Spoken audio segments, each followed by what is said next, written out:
Liars in Love.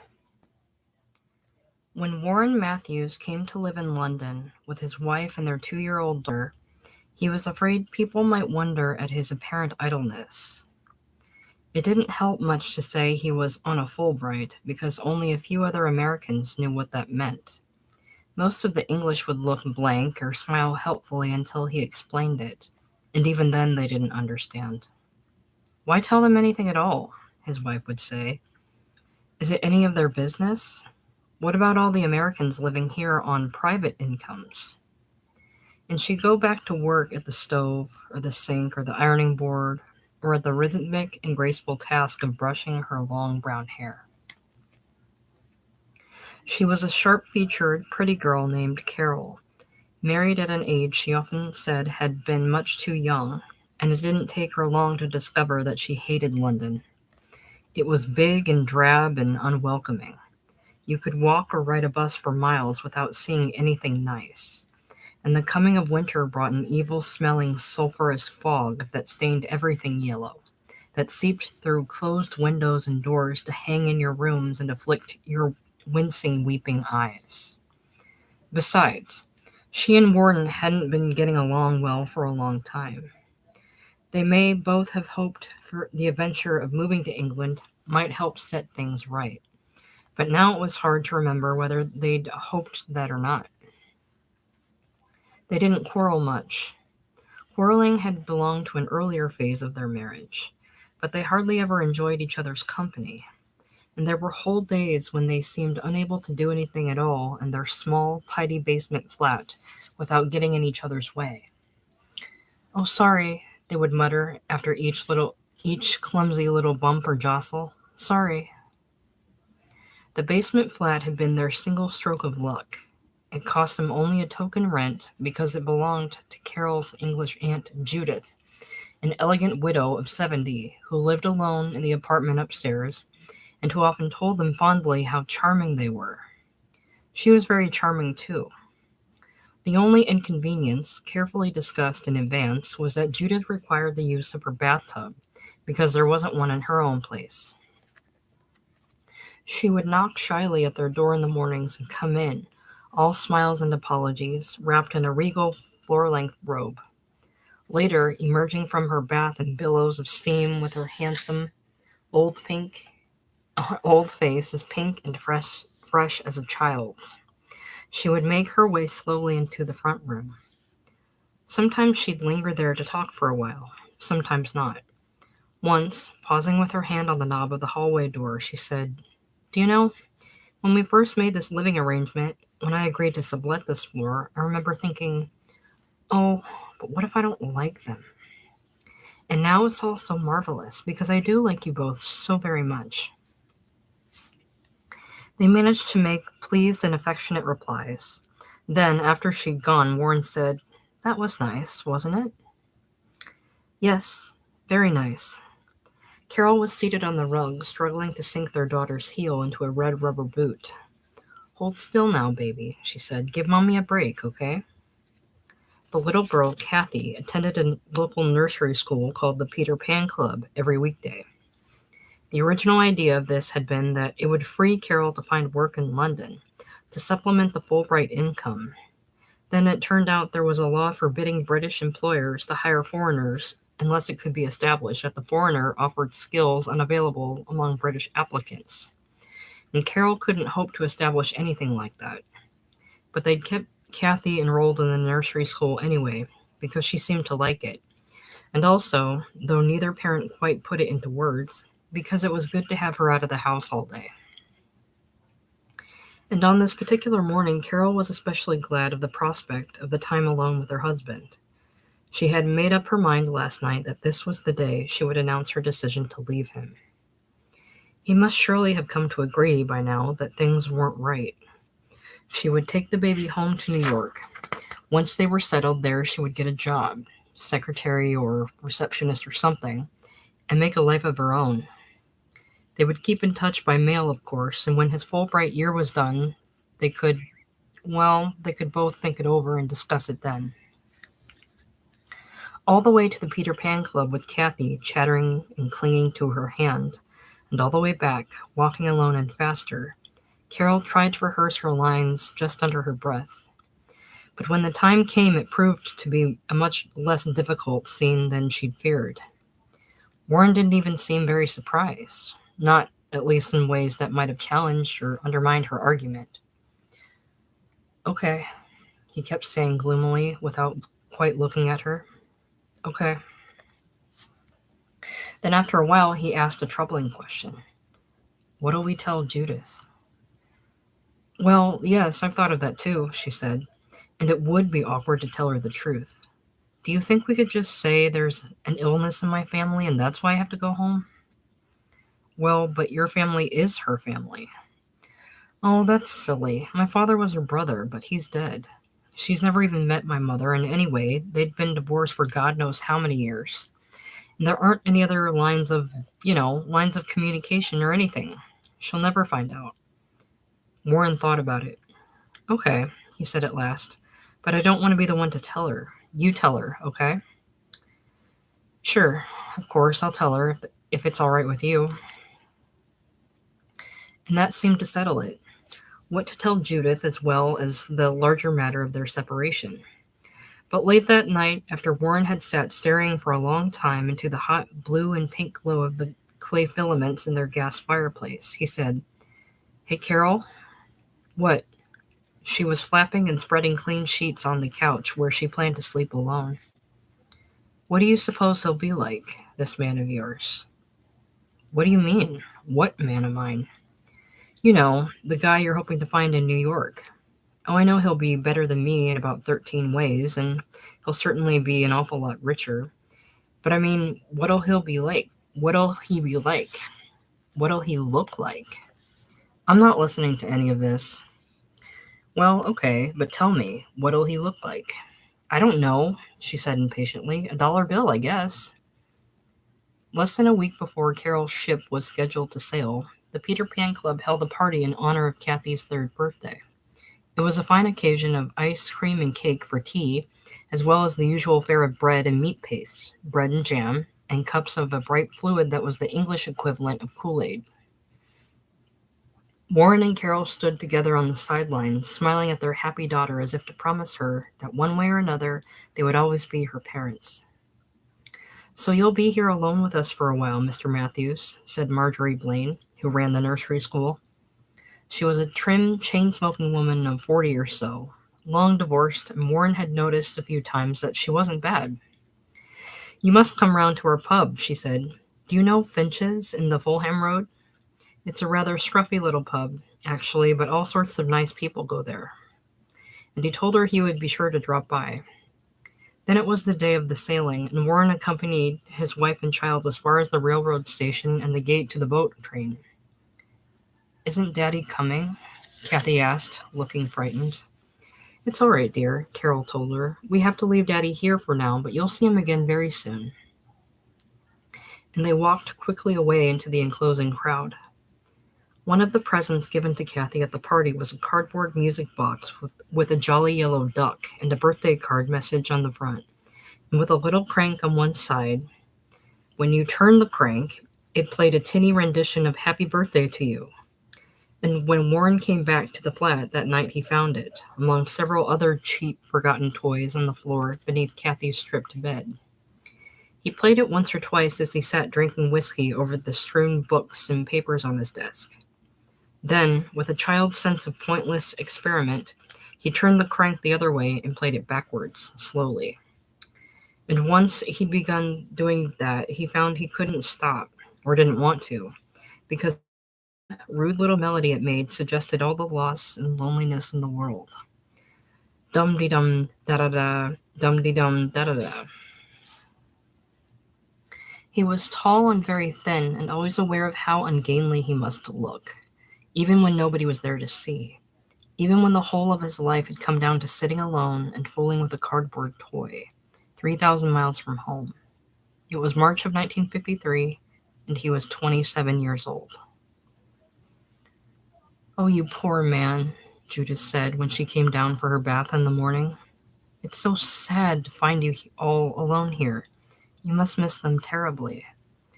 Yeah, well, it'll only be a few months. Well, but that's awful. Isn't there someone who could sort of look after you? Didn't you and Carol meet any young people who might be company for you? Oh, sure, we met a few people, he said, but nobody I'd want to, nobody I'd especially want to have around or anything. Well, then, you ought to get out and make new friends. Soon after the 1st of April, as was her custom, Judith went to live in her cottage in Sussex, where she would stay until September.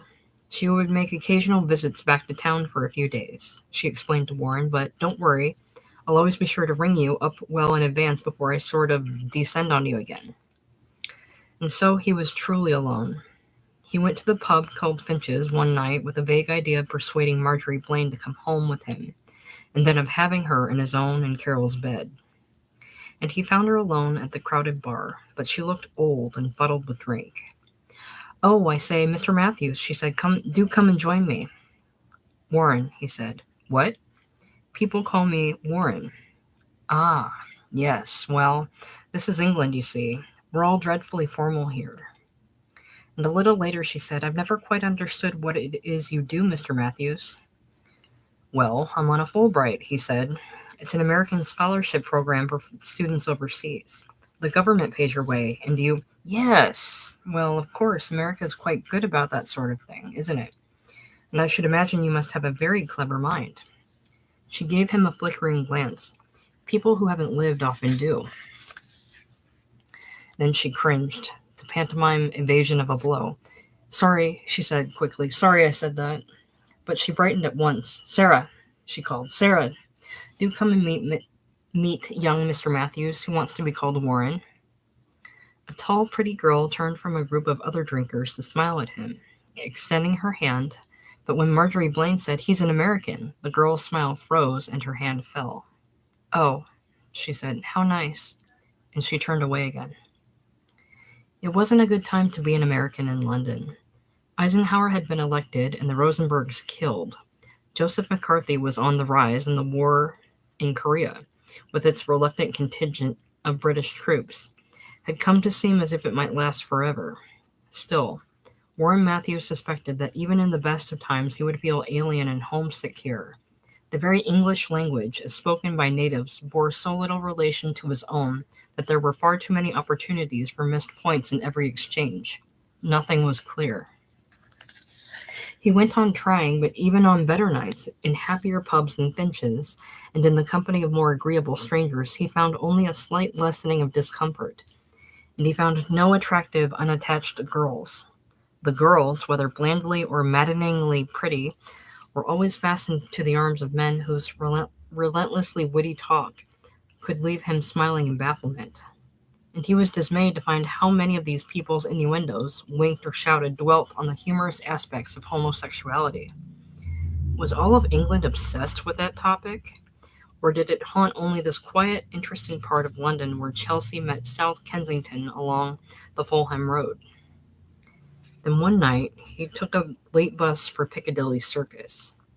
"What do you want to go there for?" Carol would have said, and almost half the ride was over before he realized he didn't have to answer questions like that anymore. In 1945, as a boy on his first furlough from the army after the war, he had been astonished at the nightly promenade of prostitutes, then called Piccadilly Commandos. And there had been an unforgettable quickening of his blood as he watched them walk and turn again. Girls for sale. They seemed to have become a laughingstock among more sophisticated soldiers, some of whom liked to slump against buildings and flip big English pennies onto the sidewalk at their feet as they passed. But Warren had longed for the courage to defy that mockery. He wanted to choose a girl and buy her and have her, however she might turn out to be, and he despised himself for letting the whole 2 weeks of his leave run without doing so. He knew that a modified version of that spectacle had still been going on as recently as last fall, because he and Carol had seen it on their way home to some West End theater. "Oh, I don't believe this," Carol said. "Are they really all whores? This is the saddest thing I've ever seen." There had lately been newspaper items about the pressing need to clean up Piccadilly before the impending coronation, But the police must have been lax in their efforts so far because the girls were very much there. Most of them are young, with heavily made up faces. They wore bright clothes in the color of candy and Easter eggs, and they either walked and turned or stood waiting in the shadows. It took him 3 straight whiskeys to work up the nerve, and even then he wasn't sure of himself.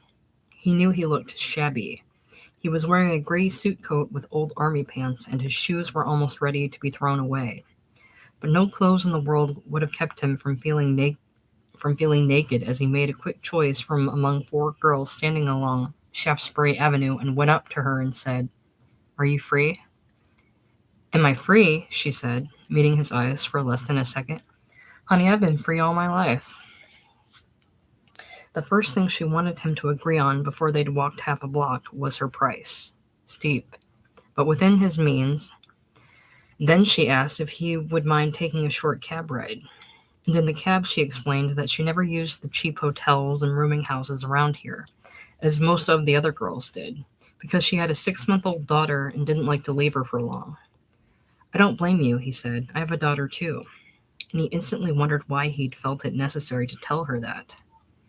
"Oh yeah? So where's your wife?" "Back in New York." "You divorced then, or what?" "Well, separated." "Oh yeah? That's too bad." They rode in an awkward silence for a while until she said, "Listen, it's all right if you want to kiss me or anything, but no big feely-feely in the cab, okay? I really don't go for that." And only then, kissing her, did he begin to find out what she was like. She wore her bright yellow hair in ringlets around her face. It was illuminated and darkened again with each passing street lamp. Her eyes were pleasant despite all the mascara. Her mouth was nice, and though he tried no big feely-feely, his hands were quick to discover she was slender and firm. It wasn't a short cab ride. It went on until Warren began to wonder if it might stop only when they met a waiting group of hoodlums who would haul him out of the back seat and beat him up and rob him, and take off in the cab with a girl. But it came to an end at last on a silent city block in what he guessed was the northeast of London. She took him into a house that looked rude but peaceful in the moonlight. Then she said, "Shh," and they tiptoed down a creaking linoleum corridor and into her room, where she switched on a light and closed the door behind him. She checked the baby, who lay small and still and covered up in the center of a big yellow crib against one wall. Along the facing wall, not 6 feet away, stood the reasonably fresh-looking double bed in which Warren was expected to take his pleasure. "I'd just like to make sure she's breathing," the girl explained, turning back from the crib. And she watched him count out the right number of pound and 10-shilling notes on the top of her dresser. She turned off the ceiling light, but left a small one on at the bedside as she began to undress, and he managed to watch her while nervously taking off his own clothes. Except for her cotton knit underpants looking pitifully cheap, that her brown pubic hair gave the lie to her blonde head, that her legs were short and her knees a little thick, she was all right, and she was certainly young. "Do you ever enjoy this?" he asked when they were clumsily in bed together. "Huh? How do you mean?" "Well, just, after a while it must get so you can't really—" And he stopped there in a paralysis of embarrassment. "Oh, no," she assured him. "Well, I mean, it depends on the guy a lot, but I'm not a block of ice or anything. You'll find out." And so, in wholly unexpected grace and nourishment, she became a real girl for him. Her name was Christine Phillips, and she was 22. She came from Glasgow, and she'd been in London for 4 years. He knew it would be gullible to believe everything she told him when they sat up later that night over cigarettes and a warm quart bottle of beer. Still, he wanted to keep an open mind. And if much of what she said was predictable stuff, she explained, for example, that she wouldn't have to be on the street at all if she were willing to take a job as a hostess in a club, but that she turned down many such offers because all those places are clip joints. There were other unguarded remarks that could make his arm tighten around her in tenderness, as when she said she had named her baby Laura, because I've always thought that's the most beautiful girl's name in the world, don't you? And he began to understand why there was scarcely a trace of Scotch or English accent in her speech. She must have known so many Americans, soldiers and sailors and random civilian strays, that they had invaded and plundered her language. So, what do you do for a living, Warren? She asked. You get money from home? Well, sort of. And he explained once again about the Fulbright program. Yeah, she said. You have to be smart for that? Oh, not necessarily. You don't have to be very smart for anything in America anymore. You kidding me? No, not wholly. Huh? I mean, I'm only kidding you a little.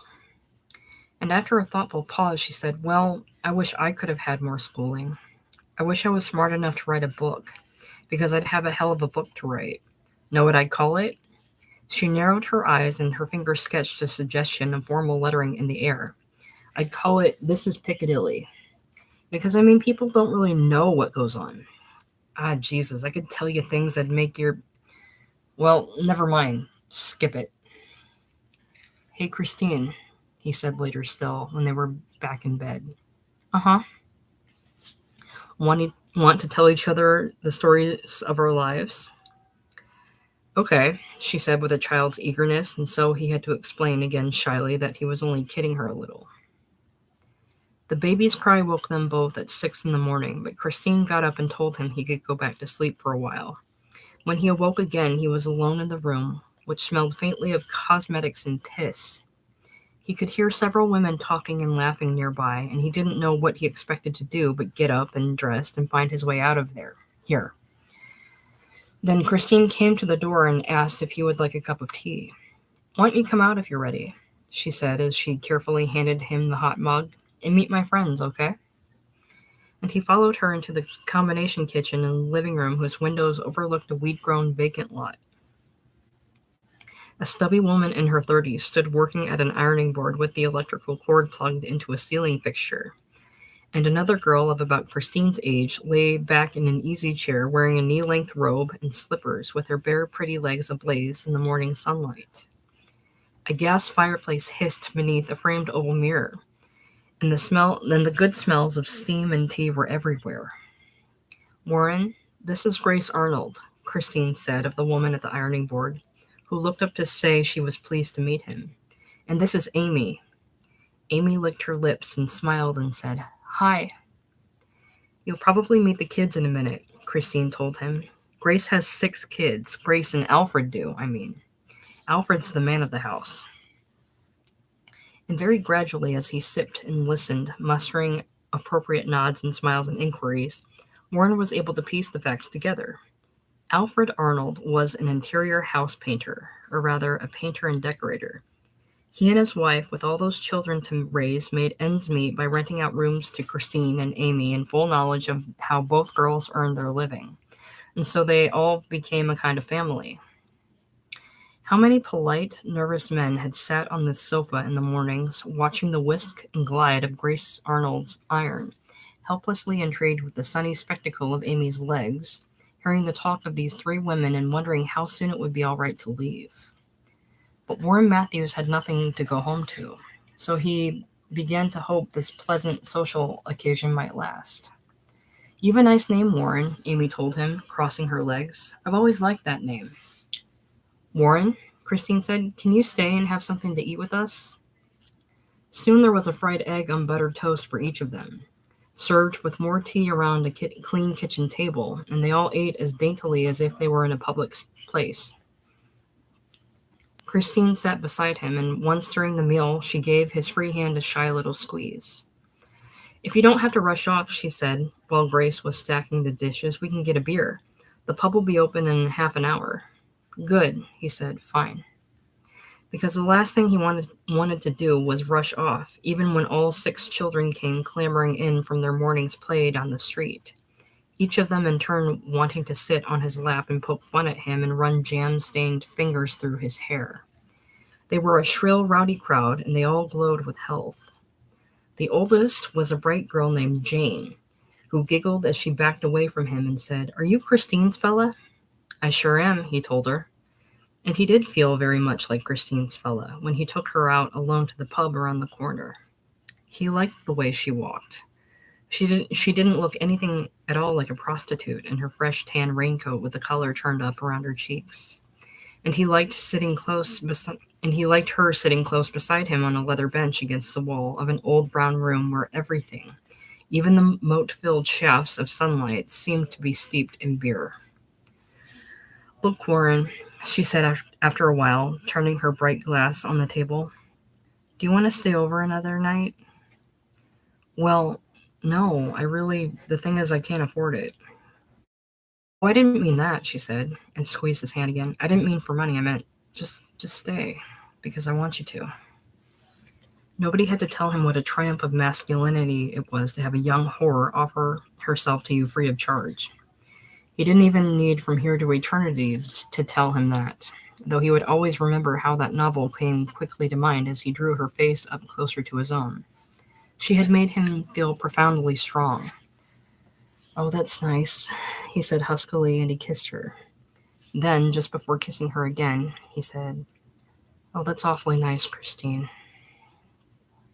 And they both made frequent use of the word nice all afternoon.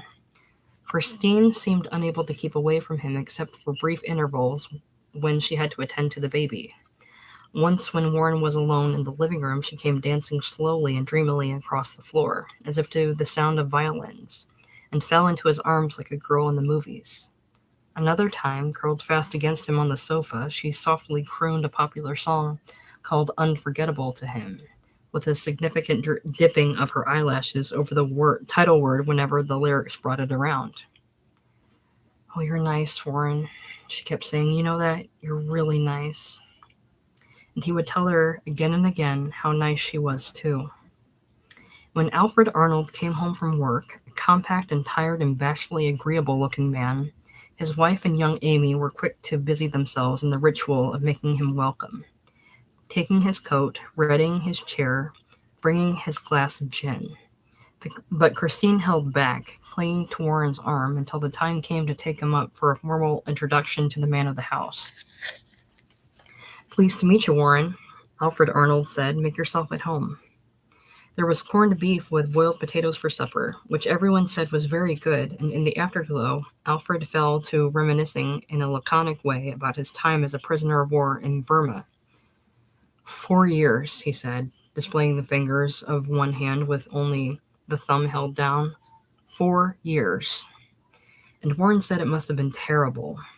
"Alfred," Grace said, "show Warren your citation." "Oh, no, love, nobody wants to bother with that." "Show him," she insisted. And Alfred gave in. A thick black wallet was shyly withdrawn from his hip pocket.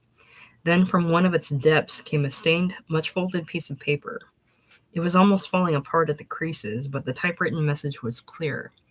It conveyed the British Army's recognition that Private A.J. Arnold was, while a prisoner of war of the Japanese in Burma, had been commended by his captors as a good and steady worker on the construction of a railroad bridge in 1944. "Well," Warren said, "that's fine." You know the women," Alfred confided, tucking the paper back where it came from. "The women always want you to show this stuff around. I'd rather forget the whole bloody business." Christine and Warren managed to make an early escape, under Grace Arnold's winking smile, and as soon as the bedroom door was shut they were clasped and writhing and breathing heavily, eager and solemn in lust. The shedding of their clothes took no time at all, but seemed a terrible hindrance and delay. Then they were deep in bed and reveling in each other, and then they were joined again. "Oh, Warren," she said, "oh God, Warren, I love you." And he heard himself saying more than once, more times than he cared to believe or remember, that he loved her too. Sometime after midnight, as they lay quiet, he wondered how those words could have spilled so easily and often from his mouth. And at about the same time when Christine began talking again, he became aware that she'd had a lot to drink. The quarter-full bottle of gin stood on the floor beside the bed, with two cloudy, finger-printed glasses to prove they had both made ample use of it.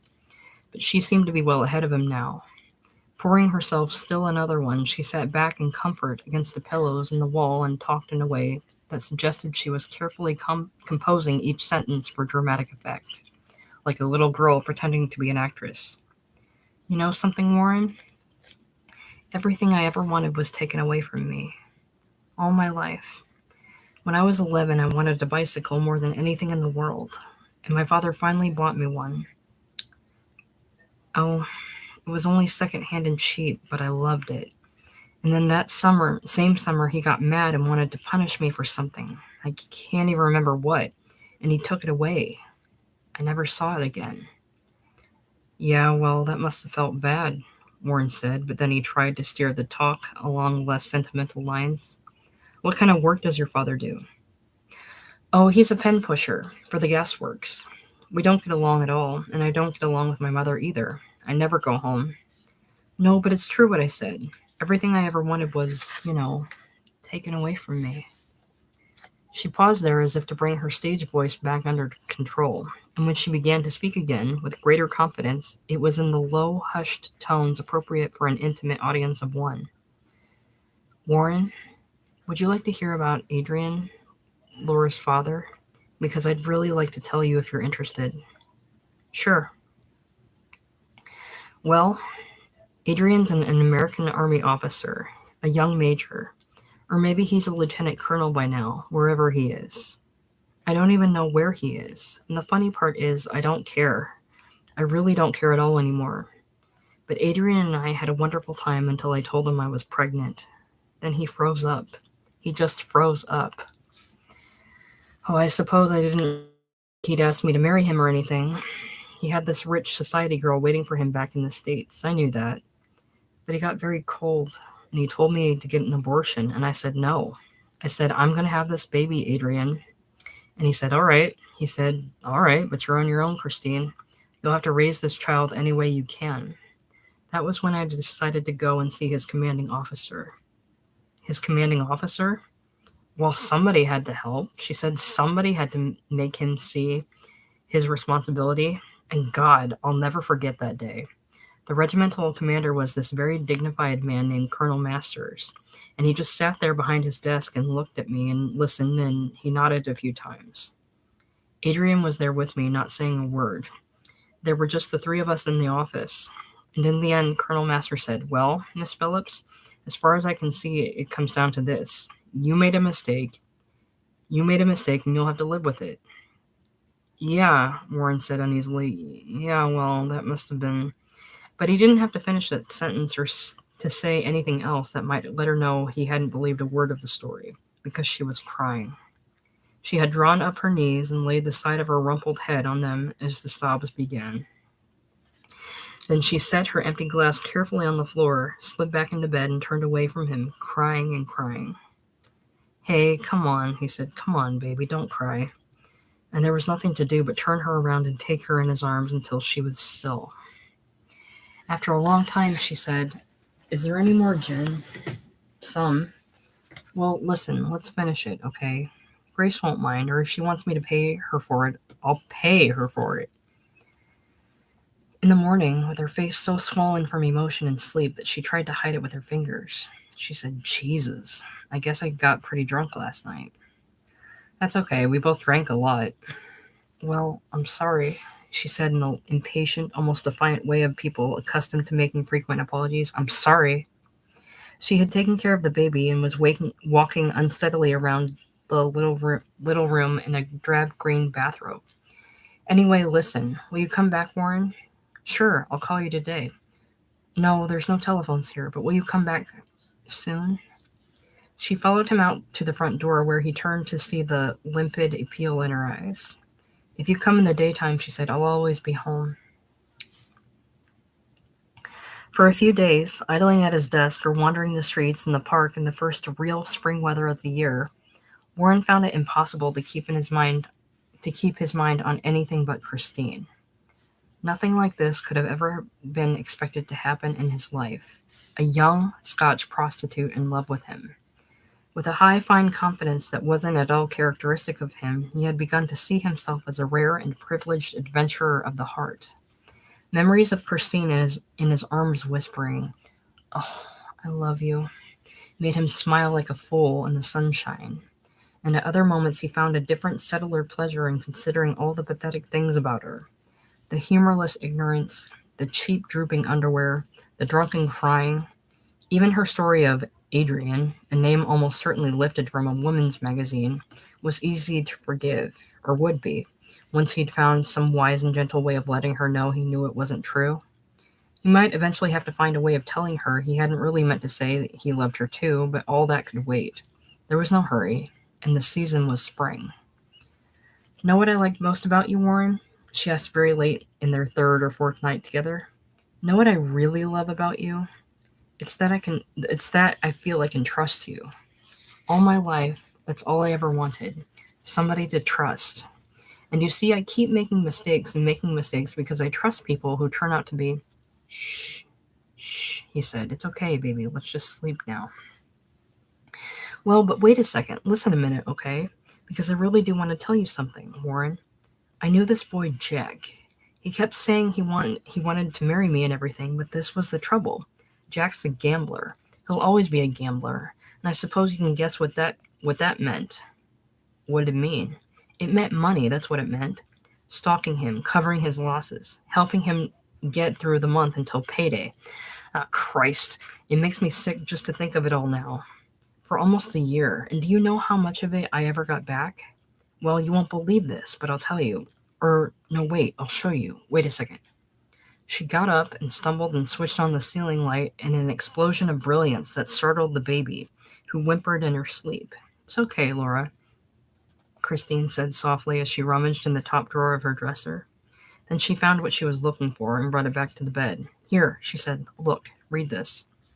It was a single sheet of cheap ruled paper torn from a tablet of the kind meant for school children, and it bore no date.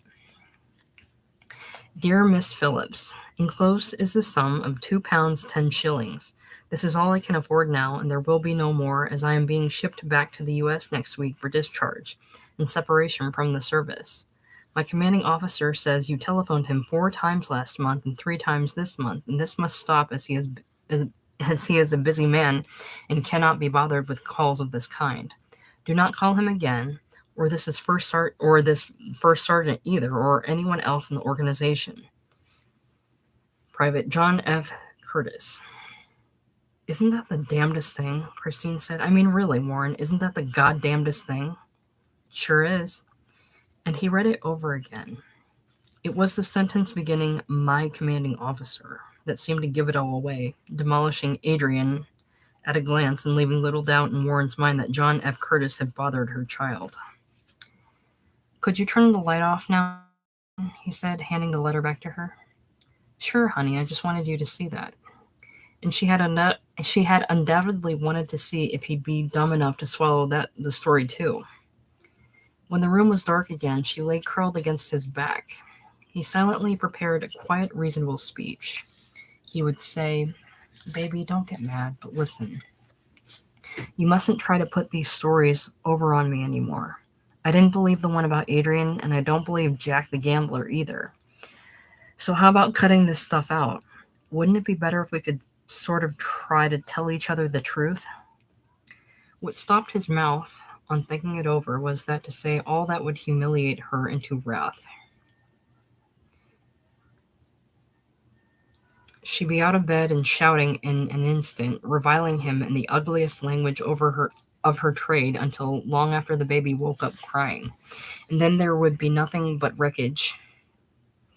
There might still be an appropriate moment for inquiring into her truthfulness. There would have to be, and soon.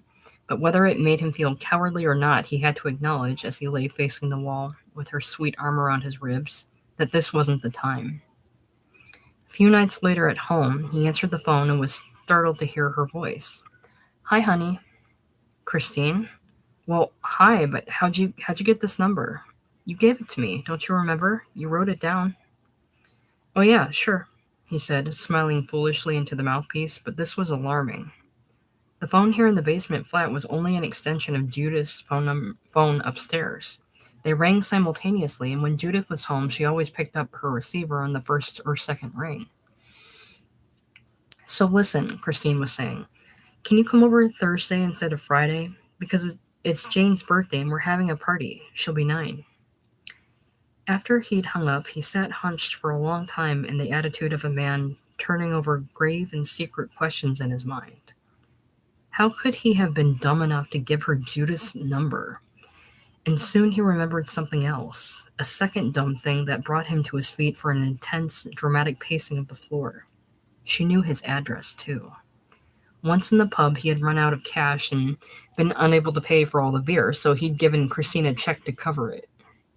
Most customers find it's a convenience to have their street addresses printed beneath their names on each check, an assistant bank manager had explained when Warren and Carol opened their checking account last year. Shall I order them that way for you? Sure, I guess so, Carol had said. Why not? He was almost all the way to the Arnold's house on Thursday before he realized he'd forgotten to buy a present for Jane. But he found a sweet shop and kept telling the girl at the counter to scoop more and more assorted hard candies into a paper bag, until he had a heavy bundle of the stuff that he could only hope might be of passing interest to a 9-year-old.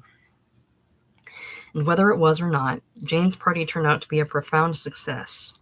There were children all over that bright, ramshackle apartment, and when the time came for them to be seated at the table, 3 tables shoved together, Warren stood back smiling and watching with his arm around Christine, thinking of that other party at the Peter Pan Club. Alfred came home from work with a giant stuffed panda bear that he pressed into Jane's arms, laughing and then crouching to receive her long and heartfelt hug. But soon Jane was obliged to bring her delirium under control because the cake was set before her. She frowned, closed her eyes, made a wish, and blew out all 9 candles in a single heroic breath, as the room erupted into full-throated cheers. There was plenty to drink for the grown-ups after that, even before the last of the party guests had gone home, and all the Arnold children were in bed. Christine left the room to put her baby down for the night, carrying a drink along with her. Grace had begun fixing supper with apparent reluctance, and when Alfred excused himself to have a bit of rest, she turned the gas burners down very low and abandoned the stove to join him. That left Warren alone with Amy, who stood meticulously applying her makeup at the oval mirror above the mantelpiece.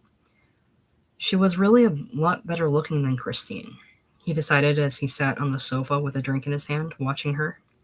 She was tall and long-legged and flawlessly graceful, with a firm, slender ass that made you ache to clasp it, and with plump, pointed little breasts. Her dark hair hung to her shoulder blades, and this evening she had chosen to wear a narrow black skirt with a peach-colored blouse. She was a proud and lovely girl, and he didn't want to think about the total stranger who would have her for money at the end of the night. Amy had finished with her eyes and begun to work on her mouth, drawing the lipstick slowly along the yielding shape of each full lip until it glistened like marzipan, then pouting so that one lip could caress and rub the other, then parting them to inspect her perfect young teeth for possible traces of red. When she was finished, when she'd put all her implements back into a little plastic case and snapped it shut, she continued to stand at the mirror for what seemed at least half a minute, doing nothing. And that was when Warren realized she knew he'd been staring at her in all this privacy and silence, all this time. At last she turned around in such a quick, high-shouldered way and with such a look of bravery conquering fear that it was as if he might be halfway across the floor to make a grab for her. "You look very nice, Amy," he said from the sofa. Her shoulders slackened then, and she let out a breath of relief, but she didn't smile. "Jesus," she said, "you scared the shit out of me." When she'd put on her coat and left the house, Christine came back into the room with a languorous, self-indulgent girl who has found a good reason for staying home from work. "Move over," she said, and sat close beside him. "How have you been?" "Oh, okay. You?" "Okay." She hesitated then, as if constrained by the difficulty of making small talk. "Seen any good movies?" "No." She took his hand and held it in both of her own. "You miss me?" "I sure did." "The hell you did." And she flung down his hand as if it were something vile. "I went around to your place the other night to surprise you, and I saw you going in there with a girl." "No, you didn't," he told her. "Come on, Christine. You know you didn't do that at all. Why do you always want to tell me these?" Her eyes narrowed in menace, and her lips went flat. "You calling me a liar?" "Oh, Jesus," he said. "Don't be like that. Why do you want to be like that? Let's just drop it, okay?" She seemed to be thinking this over. "Okay," she said. "Look, it was dark and I was across the street. I could have had the wrong house. It could have been somebody else I saw with the girl. So, okay, we'll drop it. But I want to tell you something. Don't ever call me a liar, Warren. I'm warning you, because I swear to God, and she pointed emphatically toward her bedroom, I swear on that baby's life, I'm not a liar. Ah, look at the lovebirds, Grace Arnold called, appearing in the doorway with her arm around her husband. Well, you're not making me jealous. Me and Alfred are lovebirds too, aren't we, love? Married all these years and still lovebirds. There was supper then, much of it consisting of partly burned beans, and Grace held forth at length on the unforgettable night when she and Alfred had first met. There had been a party. Alfred had come alone, all shy and strange, and still wearing his army uniform. And from the moment Grace spotted him across the room, she thought, oh, him. Yes, he's the one. They had danced for a while to some phonograph records, though Alfred wasn't much of a dancer. Then they'd gone outside and sat together on a low stone wall and talked. Just talked. What did we talk about, Alfred? She asked, as if trying in vain to remember. Oh, I don't know, love, he said, pink with pleasure and embarrassment as he pushed his fork around in his beans. Don't suppose it could have been much. And Grace turned back to address her other listeners in a lowered, intimate voice. We talked about everything and nothing, she said. You know how that can be. It was like we both knew, like we both knew we were made for each other.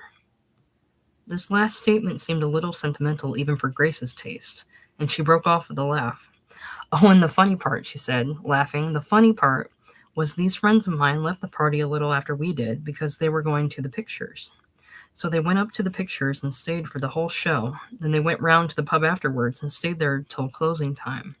And it was practically morning when they came back down that same road and found me and Alfred still sitting on the wall, still talking. Oh, God, they still tease me about that. My friends do when I see them, and even now. They say, whatever were you two talking about, Grace?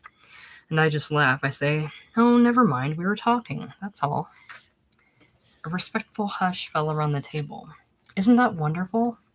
Christine asked quietly. Isn't that wonderful when two people can just find each other that way? And Warren said it certainly was. Later that night, when he and Christine sat naked on the edge of her bed to drink, she said, well, I'll tell you one thing anyway. I wouldn't half mind having Grace's life. The part of it that came after she met Alfred, I mean, not the part before. And after a pause, she said, I don't suppose you'd ever guess it from the way she acts now. I don't suppose you'd ever guess she was a Piccadilly girl herself. Was she? Was she? You better bet she was. For years, back during the war. Got into it because she didn't know any better, like all the rest of us. Then she had Jane and didn't know how to get out. And Christine gave him a little glancing smile with a wink in it. Nobody knows where Jane came from. Oh. And if Jane was 9 years old today, it meant she had been conceived and born in a time when tens of thousands of American soldiers were quartered in England and said to be having their way with English girls, provoking white troops into fights and riots that ended only when everything went under in the vast upheaval of the Normandy invasion. Alfred Arnold would still have been a prisoner in Burma then, with well over a year to wait for his release. Oh, she's never tried to deny it, Christine said. She's never lied about it. Give her credit for that. Alfred knew what he was getting right from the start. She probably even told him that first night they met, because she would have known she couldn't hide it. Or maybe he knew already because that whole party was Piccadilly girls. I don't know. But I know he knew. He took her off the street and he married her and he adopted her child. You don't find very many men like that. And I mean, Grace is my best friend and she's done a lot for me, but sometimes she acts like she doesn't even know how lucky she is. Sometimes, not tonight. She was showing off for you tonight. But sometimes she treats Alfred like dirt. Can you imagine that? A man like Alfred? That really pisses me off. She reached down to fill their glasses, and by the time she'd settled back to sip, he knew what his own next move would have to be. Well, so I guess you're sort of looking for a husband too, aren't you, baby? He said. That's certainly understandable. And I'd like you to know I wish I could, ask you to marry me, but the fact is I can't. Just can't. Sure, she said quietly, looking down at an unlighted cigarette in her fingers. That's okay. Forget it. And he was pleased with the way this last exchange had turned out, even with the whopping line of the wish in his part of it. Even with the whopping lie of the wish in his part of it. His bewildering, hazardous advance into this strange girl's life was over, and now he could prepare for an orderly withdrawal. I know you'll find the right guy, Christine, he told her, warm in the kindness of his own voice. And it's bound to happen soon because you're such a nice girl. In the meantime, I want you to know that I'll always. Look, I said forget it, okay? Jesus Christ, do you think I care? You think I give a shit about you? Listen. She was on her feet, naked and strong in the dim light, wagging one stiff forefinger an inch away from his wincing face. Listen, Skinny. I can get anybody I want, anytime, and you better get that straight. You're only here. Well, sure. With all that sorrowful shit about your wife taking off and your little girl, I felt sorry for you, and I thought, well, why not? That's my trouble. I never learn. Sooner or later, I always think, why not? And then I'm shit out of luck. Listen, do you have any idea how much money I could have made all this time? Huh? No, you never even thought about that part of it, did you? Oh no, you were all hearts and flowers and sweet talk and bullshit, weren't you? Well, you know what I think you are? I think you're a ponce. What's a ponce? I don't know what it is where you come from, she said, but in this country, it's a man who lives off the earnings of a. Never mind. The hell with it. Fuck it. I'm tired. Move over, okay? Because, I mean, if all we're gonna do is sleep, let's sleep. But instead of moving over, he got up in the silent, trembling dignity of an insulted man and began to put his clothes on. She seemed either to not to notice or not to care what he was doing as she went heavily back to bed. But before very long, when he was buttoning his shirt, he could tell she was watching him and ready to apologize. Warren, she said in a small, fearful voice, don't go. I'm sorry I called you that, and I'll never say it again. Just please come back and stay with me, okay? That was enough to make his fingers pause in the fastening of shirt buttons. Then, soon it was enough to make him begin unfastening them again. Leaving now with nothing settled might easily be worse than staying. Besides, there was an undeniable advantage in being seen as a man big enough to be capable of forgiveness. Oh, she said when he was back in bed. Oh, this is better. This is better. Come closer and let me. There. There. I don't think anybody in the whole world ever wants to be alone at night, do you? It was a fragile, pleasant truce that lasted well into the morning, when he made an agreeable, if nervous, departure. But all the way home on the Underground, he regretted having made no final statement to her. He went over the openings of several final statements in his mind as he wrote. Look, Christine, I don't think this is working out at all. Or, baby, if you're going to think of me as a ponce and stuff like that, I think it's about time we. Until he realized from the uneasy, quickly averted glances of other passengers on the train that he was moving his lips and making small, reasonable gestures with his hand. Warren, said Judith's old, melodious voice on the telephone that afternoon, calling from Sussex. I thought I might run up to town on Tuesday and stay for a week or two. Would that be a terrible nuisance for you? He told her not to be silly and said he'd be looking forward to it. But he'd scarcely hung up the phone before it rang again, and Christine said, Hi, honey. Oh, hi, how are you? Well, okay, except I wasn't very nice to you last night. I get that way sometimes. I know it's awful, but I do. Can I make it up to you, though? Can you come over Tuesday night? Well, I don't know, Christine. I've been thinking maybe we'd better sort of. Her voice changed. You coming or not? He let her wait through a second or two of silence before he agreed to go. And he agreed then only because he knew it would be better to make his final statement in person than on the phone. He wouldn't spend the night. He would stay only as long as it took to make himself clear to her. If the house was crowded, he would take her around to the pub where they could talk privately. And he resolved not to rehearse any more speeches.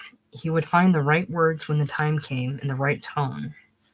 But apart from its having to be final, the most important thing about his statement, the dizzying, difficult thing, was that it would have to be nice. If it wasn't, if it left her resentful, there might be any amount of trouble later on the phone, a risk that could no longer be taken with Judith home.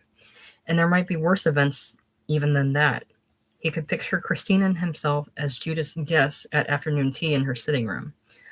Do bring your friend along, Warren, just as Carol and he had often been in the past. He could see Christine waiting for a conversational lull, then setting down her cup and saucer firmly for emphasis and saying, "Listen, lady, I got news for you. You know what this big sweet nephew of yours is, huh? Well, I'll tell you. He's a ponce." He had planned to arrive well after supper, but they must have gotten a late start tonight because they were all still at the table. Grace Arnold offered him a plate. "No thanks," he said, but he sat down beside Christine anyway, with a drink, because it would have seemed rude not to. "Christine," he said, "when you finish eating, want to come around to the pub with me for a while?" "What for?" she asked with her mouth full. "Because I want to talk to you." "We can talk here." "No, we can't."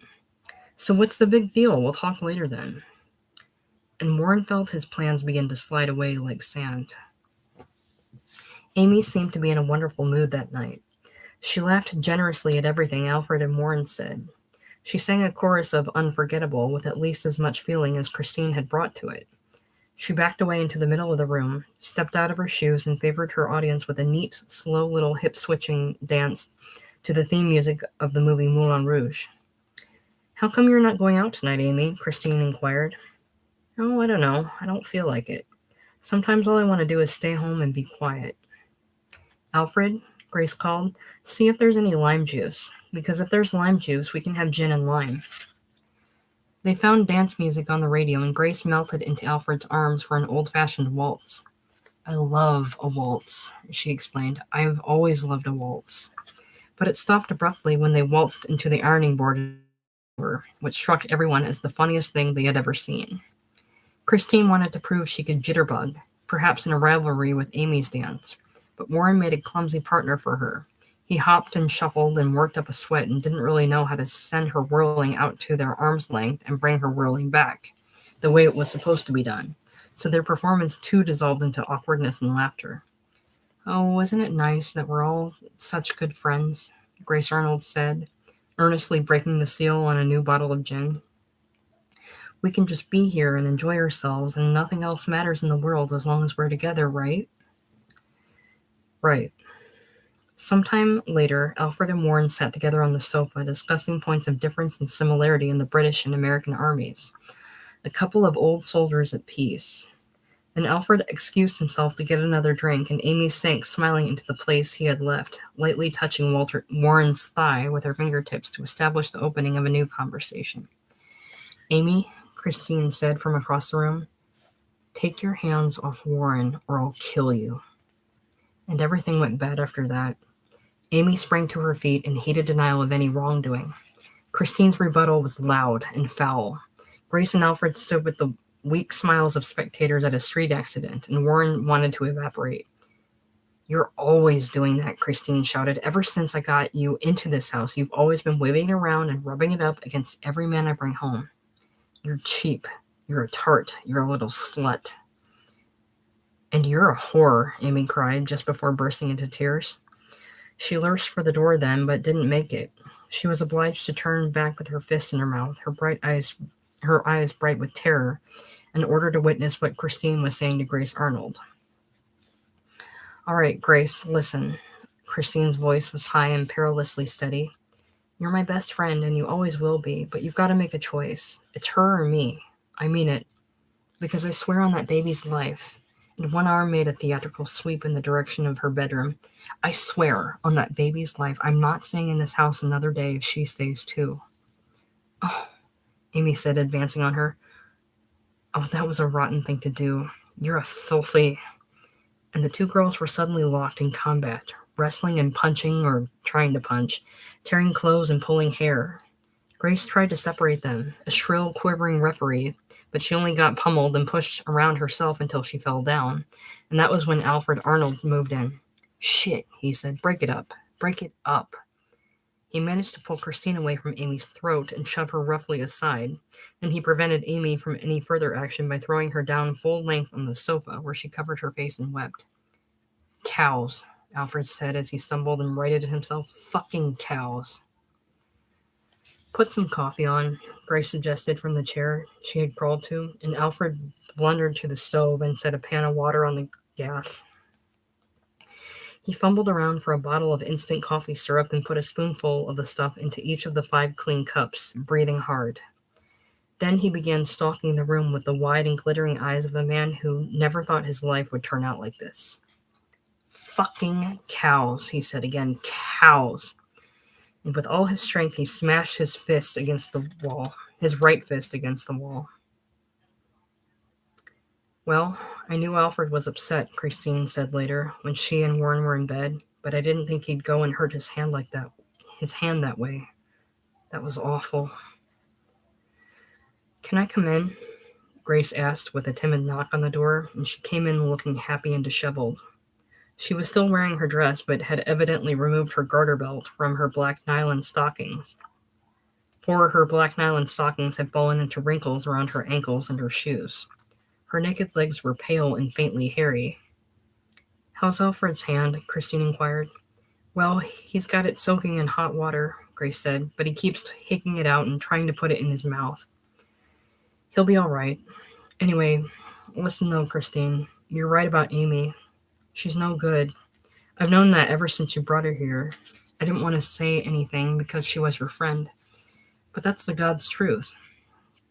And I just want you to know you're my favorite, Christine. You'll always be my favorite.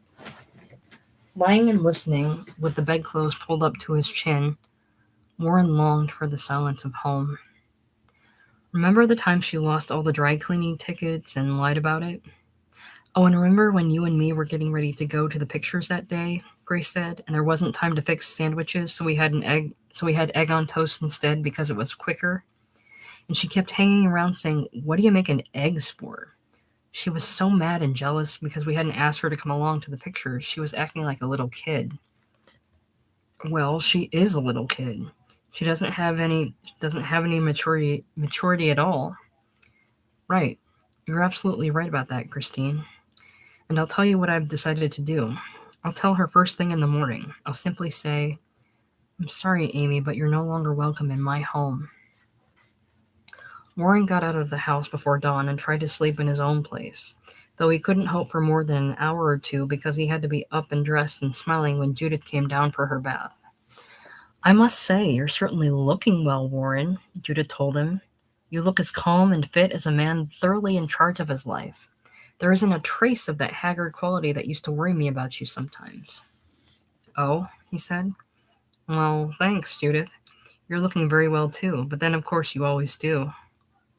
He knew the phone was going to ring, and he could only hope it would be silent until noon. That was when Judith went out to lunch, or on the days she decided to economize, it was the time she went out to do her modest grocery shopping. She would carry a string bag around the neighborhood to be filled by deferential, admiring shopkeepers. Englishmen and women schooled for generations to know a lady when they saw one. At noon, from the front windows, he watched her stately old figure descend the steps and move slowly down the street. And it seemed no more than a minute after that when the phone burst into ringing, his nerves made it sound much louder than it was. "You sure took off in a hurry," Christine said. "Yeah, well, I couldn't sleep." "How'd it go with Amy this morning?" "Oh, that's okay now. That's all over. The three of us had a long talk, and in the end I talked Grace into letting her stay."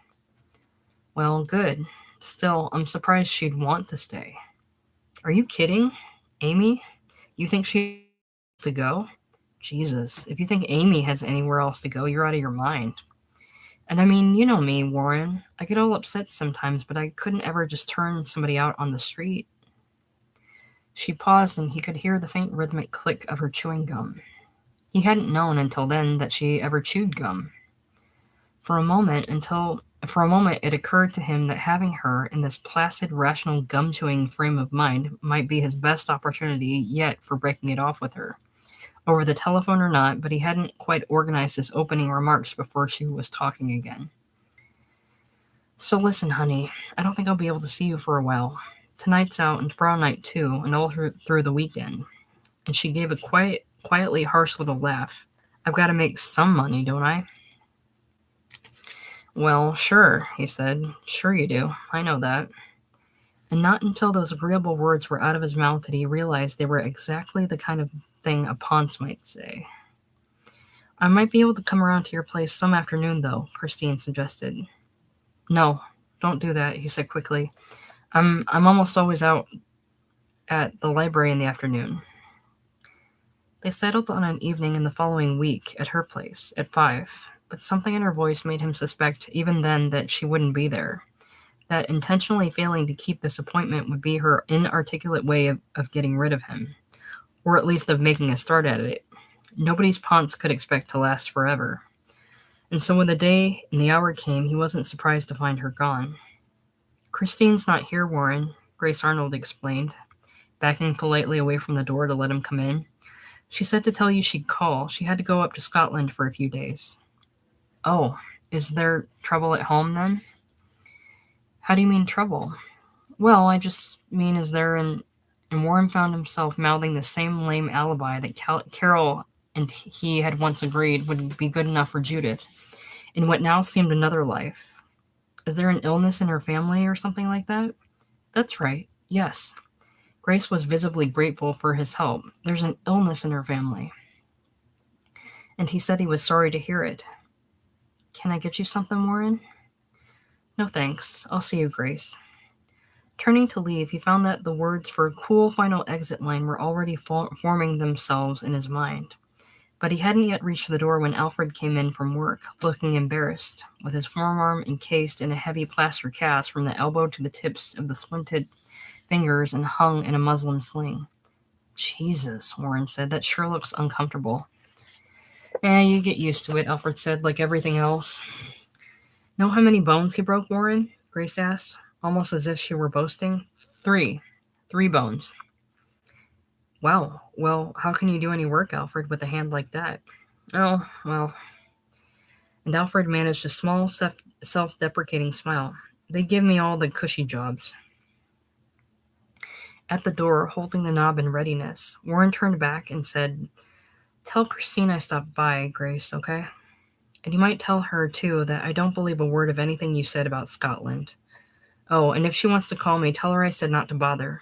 So long. Riding home, he kept assuring himself that he would probably never hear from Christine again. He might have wished for a more satisfactory conclusion.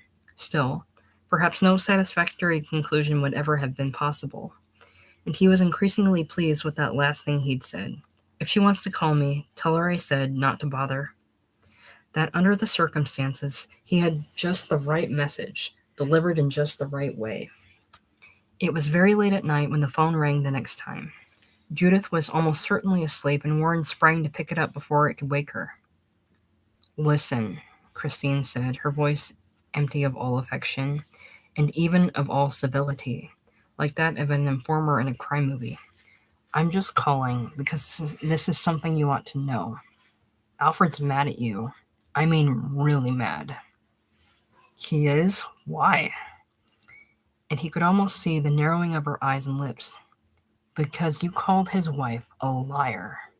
Oh, come on. You don't believe me? All right, wait and see. I'm just telling you for your own good. When a man like Alfred feels his wife has been insulted, that's trouble.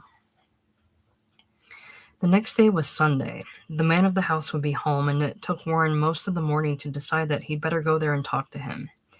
It seemed a silly thing to do, and he dreaded meeting Christine. Still, once it was done, he could put all of them out of his mind. But he didn't have to go near the house.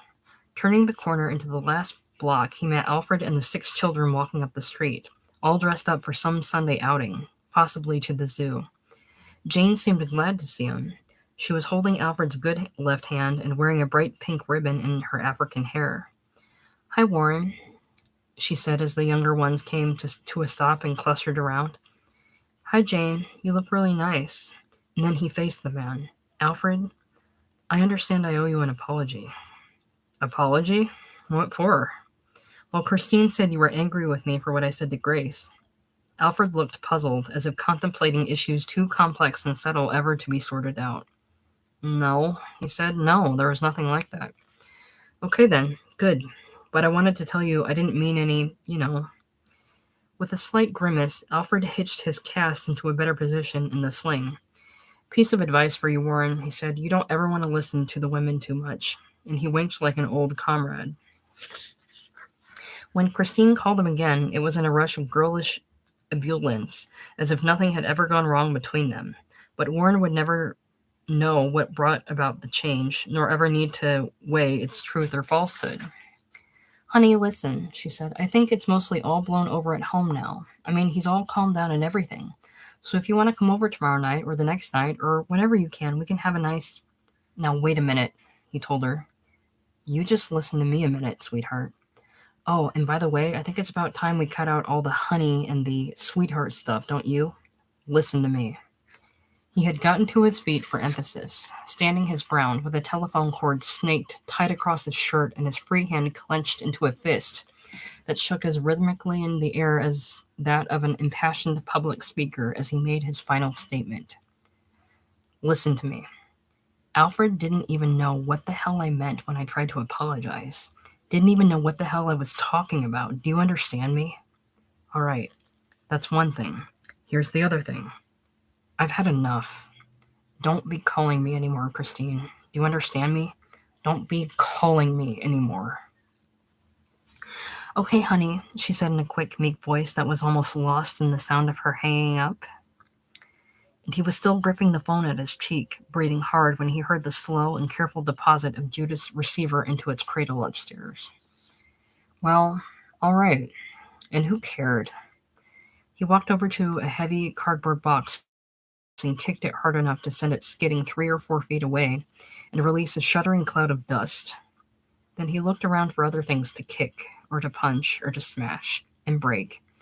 But instead he went back and sat bouncingly on the couch again, and socked one fist into the palm of the other hand. Yeah, well, the hell with it. So what? Who cared? After a while, as his heart slowed down, he found he could think only of the way Christine's voice had flickered to nothingness with the words, Okay, honey. There had never been anything to fear. All this time, if he had ever before taken a stern tone with her, she would have vanished from his life in an instant. Okay, honey, even perhaps with an obliging, cowering smile. She was only a dumb little London streetwalker after all. A few days later, there was a letter from his wife that changed everything. She had mailed hasty, amicable letters once a week or so since she'd been back in New York, typed on the rattling stationery of the business office where she found her job. But this one was in handwriting, on soft blue paper, and gave every sign of having been carefully composed. It said she loved him, that she missed him terribly and wanted him to come home, though it added quickly that the choice would have to be entirely his own. When I think back over our time together, I know the trouble was more my fault than yours. I used to mistake your gentleness for weakness. That must have been my worst mistake because it's the most painful to remember. But, oh, there were so many others. Characteristically, she devoted a long paragraph to matters of real estate. The apartment shortage in New York was terrible, she explained, but she'd found a fairly decent place.